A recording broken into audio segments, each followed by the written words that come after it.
खबर महत्त्वाची बातमी महाराष्ट्राची।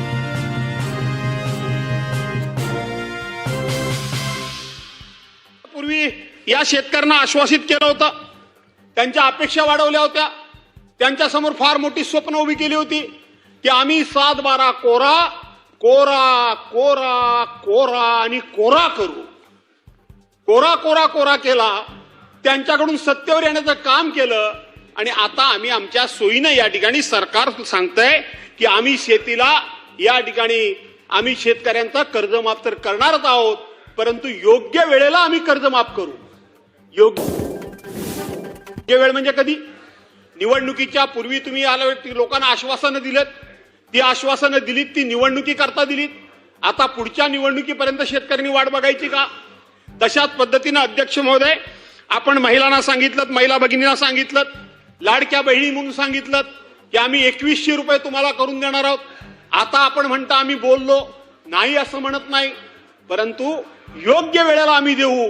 म्हणजे तुमची ही निवडणूक योग्य वेळ ही लोकांच्या भावनेशी खेळून निवडणुका जिंकणं म्हणजे योग्य वेळ। लोकांच्या भावनेशी खेळ करणं आणि सत्ता मिळवणं ही योग्य वेळ, अशा प्रकारचा संदेश एक महाराष्ट्रामध्ये गेलाय आणि हा केवळ संदेश नाही तर ही वस्तुस्थिती अध्यक्ष महोदय।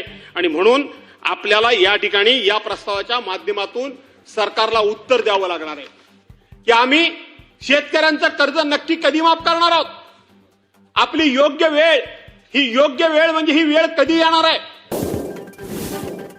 ही एकदा या महाराष्ट्रातल्या तमाम शेतकऱ्यांना आपल्याला सांगावं लागेल आणि शेतकऱ्यांना त्या ठिकाणी आश्वासित करावं लागेल। जो शेतकरी आत्महत्या करतोय, जो शेतकरी भयभीत झालेला आहे, जो शेतकरी बैलाच्या जागी स्वतःला जोताला जोडून घेतोय, त्याला आपल्याला या ठिकाणी आश्वस्त करावं लागेल। त्याला त्या ठिकाणी आपल्या सर्वांना एक निश्चित अशा स्वरूपाचा शब्द द्यावा लागेल आणि तो शब्द केवळ निवडणूक जिंकण्याकरता नाही। जिल्हा परिषद आणि पंचायत समिती या निवडणुका आल्यात, नगरपालिका महानगरपालिकाच्या निवडणुका आल्यात। अध्यक्ष माझ्याकडे बघितलं तर चालेल, तुम्ही आता तिथं अध्यक्ष म्हणून आहात, पक्षाचे आमदार म्हणून नाही आहात, त्यामुळं तुम्ही माझ्याकडे बघत असताना मी सरकारच्या विरोधात बोलतोय असं समजण्याच्या ऐवजी तुम्ही अध्यक्ष आणि मी सदस्य, तुम्ही अध्यक्ष आणि मी सदस्य असं आपलं नातं आहे। आणि म्हणून जरा माझ्याकडे बघितलं मी आपण चांगलं बोलताय म्हणून आपलं ध्यानपूर्वक ऐकतो असं होय। बरं मग मला माहित नव्हतं आपलं बघण्याची पद्धत। होय होय चालेल।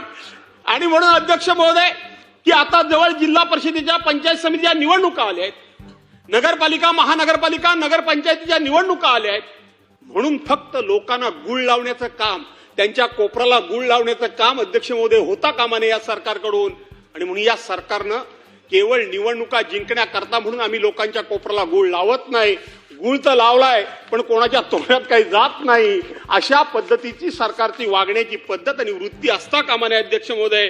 आणि म्हणून ठोस अशा प्रकारचा सरकारने या ठिकाणी शब्द अध्यक्ष महोदय दिला पाहिजे।